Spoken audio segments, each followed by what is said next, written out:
And while State Question 793 is still under scrutiny, this was a record-breaking year at the polls. OU Nightly's Sam Brown gives us insight on what led to the turnout.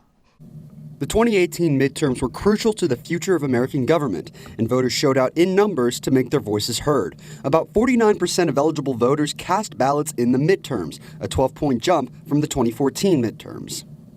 One reason was that you had a lot of issues of great importance to people over the last 4 years that were mobilizing people, causing them to get organized.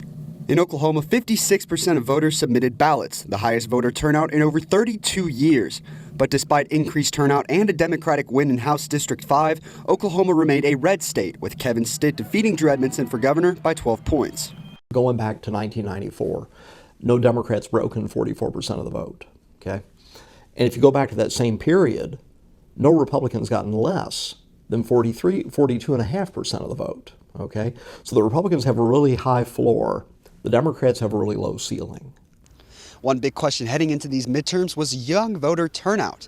They're one of the largest demographic groups in the country, yet they vote at a lower rate than all other groups. That all changed in the 2018 midterms, with 31% of voters aged 18 to 29 submitting ballots, a 10% increase from the 2014 elections. That's a trend Gaddy says needs to continue moving forward. You're not getting what you want.